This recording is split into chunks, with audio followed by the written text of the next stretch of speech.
పక్కలో పాములు పెట్టుకుని ప్రశాంత జీవనం ఎట్లా సాధ్యం? బుసలు కొడుతుంటాయి, కాట్లేస్తుంటాయి, ఏ క్షణం చేస్తామో తెలియదు.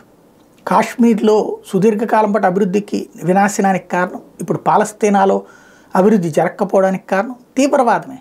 తీవ్రవాద భావజాలికుడు ఒక మతరాజ్యాన్ని స్థాపించాలనుకుంటాడు, అక్కడ అభివృద్ధి జరగకూడదు అనుకుంటాడు. ఎందుకంటే అభివృద్ధి అనే ఫలాలు కనుక ప్రజలకి అందిపోతే తీవ్రవాదం వైపుకి రారు.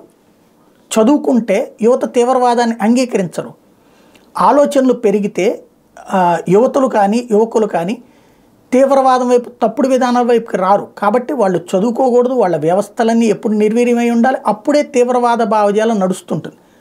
ఇప్పుడు ప్రస్తుతం పాలస్తీనాలో జరుగుతున్నటువంటిది అదే తరహా వ్యవహారం. గాజా ప్రాంతంలో హమాస్ తీవ్రవాదుల చెరలో ఉన్నటువంటి బందీల కంటే కూడా ఆ తీవ్రవాదుల్ని సమర్థించేటటువంటి వాళ్ళ కారణంగా పెరిగినటువంటి ఇంపాక్ట్ వాళ్ళకే తిండి లేకుండా పోయింది, వాళ్ళకే ఉద్యోగాలు లేకుండా పోయినాయి, వాళ్ళకే ఉపాధి లేకుండా పోయింది, వాళ్ళకే మందులు లేకుండా పోయినాయి.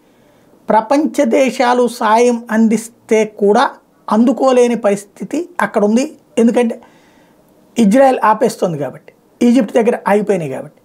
ఈ మొత్తానికి కారణం ఎవరు? పాపం ఎవరిది? తీవ్రవాదులది.